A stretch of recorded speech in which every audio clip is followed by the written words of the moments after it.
So one of the most successful so far, and this is very controversial because all the industries will blame me and other competing industries. One of the most successful so far in the IoT protocols is Bluetooth.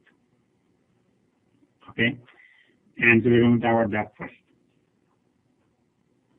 And everything that you have, and Bluetooth is so common nowadays, and it's so much coming into the new devices that you're buying. Everything that you're buying probably has a Bluetooth in it related to IoT, right?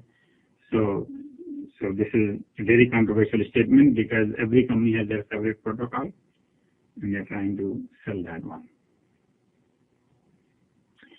Bluetooth and Bluetooth Smart. Now, Bluetooth has two versions, Bluetooth and Bluetooth Smart. They are slightly different. And right now, Bluetooth is in version 4.2 to be exact. So if you buy something, if it is version 1, this is history. 1, 2, 3 are all history. 4.1, 4.2 is what is happening right now. Wow, it's moving by itself. Wireless personal area networks. We'll talk about wireless personal area networks. 802.15 is what we are getting into. And then we'll talk all about Bluetooth, packet format, energy management, how the protocol is stacked, how is it all different from Wi-Fi. And then we get into Bluetooth LE, which is the low energy. Again, this is different from Bluetooth. And then how they can stay on the same device. So the networks are actually classified by, as we saw in the previous picture, that you can have a 10 meter, you can have a 100 meters, you can have 1 mile, you can have 100 miles or 10 miles. So this is what we are talking about right now, is personal area network, 10 meters. Actually, they would say 100 meters or less, but 10 meters is all. Bluetooth only goes from here to there. If I go out of the door, it will not work. Or 10 meters. And so this is for body area networks. And then Wi-Fi is for bigger networks. And then we come into WiMAX and LTE for metropolitan area networks where we can be in a few miles. And then if you want to be in the suburbs, in the villages, then you need 2G, 3G, and these technologies. Okay. There are lots of competing technologies. Again, this is only one wireless course in so many weeks. So you will find lectures on the website for all of these, but I don't think we'll have time to get to them. From here, we will probably get into 2G, 3G, 4G, and 5G. That's where we want to get to. So the design challenges is the battery. First thing is the battery, and this is a battery which is shown here. So these are not cells like you use because you cannot afford to put the cells in a little device. These are very thin batteries, like the batteries, watch batteries. And we want this to run coin cell. We want it to run for a few years. Okay? It's just like your watch. You don't change the battery on your watch every week, every month, or anything like that. You don't recharge it, and it just stays there for a year, or for a few years. And dynamic topologies. Second thing is things are moving, coming, going, sleeping, so the connections are very short term. No infrastructure, you cannot have an access point. And so generally, they just have to do everything by themselves. Avoid interference due to larger powered LAN devices. Now, they exist where the LANs are already transmitting. So one interesting thing is that here there is a Wi-Fi in this room where there are access points which are really powerful, which are sending out these milliwatts. And there my little Bluetooth has to speak on the same frequency, 2.4 gigahertz. Same frequency, right? How can it work? So how to avoid interference due to larger powered LAN devices? Simple and extreme interoperability. Now these devices are in a big number, so we cannot afford any interoperability issues. And you will see something different they do in this Bluetooth than what they didn't do in Wi-Fi. is a very strict interoperability. You can buy a headset from one company and you can buy a phone from a different company and they will work. You can buy a TV from a third company and they will work. You know, and so how does that happen?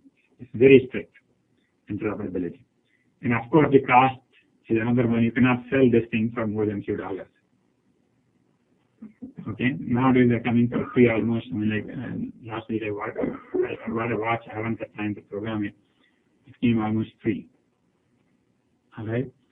So I don't know how they make money on this, but somehow they will. And I have lots of other devices which are $2, $3, $4, $5. Remote control for the lights. You know, these are all internet connected, and things like that. $2, $5. Anyway. So 802.15 group, which is sister group of 802.11, but meet separately. So if I go to 802.11, 802, well, okay. So they meet separately means they probably meet together because generally meetings are 802 meetings. And so when I go to 802 group meeting, there is 11, 15, 3, everybody is there. So it's not that different. But 15.1 in 2005 did Bluetooth 1.2, and as we go into the history, Bluetooth came from outside, then into IEEE, and then right after this got out of IEEE. They just didn't like IEEE. So only 1.2 is IEEE, everything else is a different organization called Bluetooth SIG. So the rest of it is not Bluetooth, and the rest of it is not IEEE. I mean, like the Bluetooth is not IEEE, right? So and then 15 then continued to work on things. And let's see, so the more important one is 2011, where they came up with the low rate personal area network, wireless personal area network. Low rate means 250 kilobits per second. And that led to ZigBee, which we'll talk about in one of these lectures. In between, people are trying to take it into every direction. So there are people who want to increase the distance. There are people who want to increase the rate. There are people who want to decrease this and increase that. So there are so many parameters, and there is a standard for every VIN. You can put it this way. So there are high rate PHY, 55 megabits. There are ultra wideband PHY. There are gigabit PHY, and then there are 250 kilobit PHY. Okay, and of course, since they're all different basically. So I mean, like learning about one doesn't tell you about the other. But I will just give you some flavor of some of these so you know how these work. Then 15E, 14.4E came out with some rack enhancements to reduce the overhead.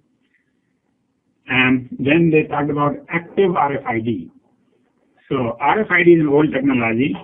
And every time you go to Walmart and come out, you pass through an RFID scanner, right? Everybody knows RFID scanners, right? And so that's an old technology. I wasn't going to talk about it, but then I think we will probably end up talking about it because that leads us to RFID takes us to what is called NFC. NFC. So if I want to go to NFC, then I will take RFID. Then smart grid networks, smart utility networks is in 4G. We will not talk about that actually. There's medical body area networks in 4J. Then critical infrastructure monitoring by very low energy. So this is critical infrastructure could be anything, including the power transmission systems, but could be any other utility system, water systems or gas systems. TV white spaces. Again, white spaces are being done both in 15 and 11. Okay, so white spaces usage in a smaller area and white spaces used in wider area. So there are different things. And what is white space? That's a good question, but I think I will hold on to that until we get to white spaces. And the rest of it is standard, different varieties of things. The more important one is mesh networking. So there is a standard 802.15.5 which says how to do mesh networking, which means how to go from here to there through many devices. So you have one sensor messing with another sensor messing with another sensor, and then you get out of the building. So mesh networking, body area networking, another one which came out. The previous one was a little bit earlier. Medical body area network is here, J. But on the slide there was a J. Right here, 4J. Body area network 2013. So they're happening at the same time, maybe different frequencies. Anyway, so this is body area networking, medical and entertainment, 2012. Visible light communication, I found this interesting, that now that there is no spectrum left, if you keep increasing the frequency, it becomes light, right? So people are now doing the communication using light. And so that is happening. There is a 15.7R1 is happening right now, which is optical wireless, infrared, and visible light. And then 15.8 is peer-aware communication, which actually I didn't get into so far. And there are lots of things which are happening. So I don't know whether I want to get into those, but basically key things are which are underlined, and among those actually only some of them we will have time to talk about. So first is the light communication, wireless optical communication. Optical wireless or wireless optical communication or visual light communication. So basically the idea here is that these lights can also be the access points. Light bulb can send information that my computer can easily decode. Okay, and you and I will not feel any difference because things are zeros and ones are coming at very fast speed. Our eyes can't see them, but they will be seen by the computer. So optical wireless using light, localized. The advantage of this is that nobody outside the room can see it. Right, so there is no problem of somebody, having a transmitter or receiver or snooping on us. Second thing is that we can use the same thing so in this room I could have 5 lights, 5 access points, and there won't be interference because each has a defined area. And it's particularly good if you have devices which are electromagnetic sensitive. Like if you're flying in a plane, it is much easier to give you gigabits through the light than through Wi-Fi. Because Wi-Fi can interfere, but the light will not. So this is our very beginning, Wi-Fi. This is the very beginning. Okay? January 2015 presentation was done at IEEE, very first presentation. Yeah. So why is it electromagnetic energy? Why not? Yeah, why is it Oh, so basically the light does not interfere, for example, it doesn't travel in copper, right? So it doesn't really affect the copper signal at all. And it can only travel in open space. So if I put something here, it will not interfere. But wireless, on the other hand, can travel through much more materials, right? So if I put something here, the wireless can find it, and wireless will interfere with that. If you have two access points in or, for example, multiple transmitters to the same access point, they're not going to interfere with each other? Oh, no. So they will have to do something about multiple access. Okay. They will have to do multiple access. If you're talking to the same, if you're talking to the same person, of course you have to have multiple access. And then we'll get back to whatever we do, zeros and ones or 40. The thing is, yeah, right. So you're not going to interfere with unintentional people who are not really interested in this. They're doing their own thing, right? In fact, interesting thing is that these two guys could talk, well, these two guys could talk, and the genes could cross, which could not be done in wireless, right? Yeah, go ahead.